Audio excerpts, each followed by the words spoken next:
Hey, good to see you there, Rob. What's going on? Well, we're talking a little bit about temperatures too, and Is this the wrong block for me? I believe that would be correct, sir. Good to see you.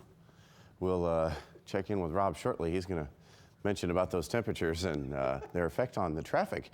But right now, we'll talk about those temperatures and let him take care of the traffic part a little bit later on. 34 right now in South Haven, 35 in Kalamazoo, we're at 33 in Grand Rapids, and our temps have come up a little bit. Now, one thing that we've noted over the last 24 hours, snowfall totals, and there are some spots where we've seen 4.2 inches in Belmont, 2.9 in Kentwood, that's at the National Weather Service office, so 3, 4, 5 inches. Another area where we've had some snowfall totals registered is Ionia and Saranac, 3.6 inches so far. Snow totals keep rolling in, but one thing we're going to run into is that snow is melting and turning to rain. And as we look at the entire state, what you're going to notice is we have a lot of rain off to the southwest. That's the warmer sector of this air mass. Already starting to see it switch over to not only a mix, but radar is indicating a little bit of sleet mixed in, as well as rain and snow. That's in Portland, Ionia, and Belding, moving over the same locations that we just pointed out. And over the next several hours, what we'll kind of focus on is that transition slowly to rain. Here's a look at over the next few minutes. We'll see that in Long Lake in about 8 minutes. So even as we slide off to the south near Hopkins and Wayland, look at this mix. This is a mix of colors. Really what it is rain and snow, and then we may see a little bit of sleet mixed in. Diamond Springs, you're seeing the leading edge of this precip. It's also going to start to pick up in Hopkins very shortly within the next 8 minutes or so.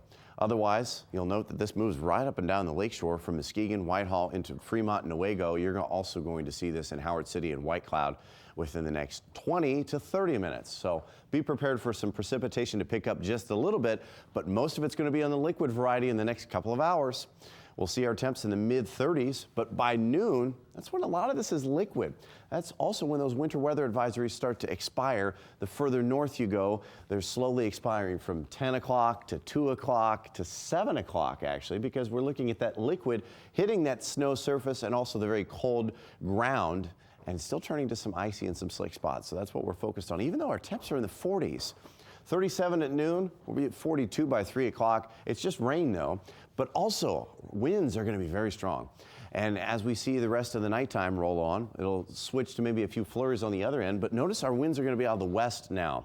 And that's where they're going to be very strong as this entire system pushes through. We're going to look at sustained winds between 30 and 35 miles an hour, gusting upwards of 50, even 55 along the lakeshore with 26. And even as that precipitation ends, it's very, very windy. So in fact, we're under a high wind watch starting tonight at 6 and carrying through tomorrow at 4 o'clock. You can also expect perhaps some power outages, as is often the case at this time. This entire system gets out of here as we get a lot of rain from it. And as this system exits, as soon as it's gone, the next one arrives 24 hours from now. We will get a brief break by Wednesday morning, but as we head into the evening hours, this is when we're going to see things pick up just a little bit. Rain, again, we start out as rain, snow to the north, but it's this pink line we're focused on now. I think it's underdoing the situation a little bit.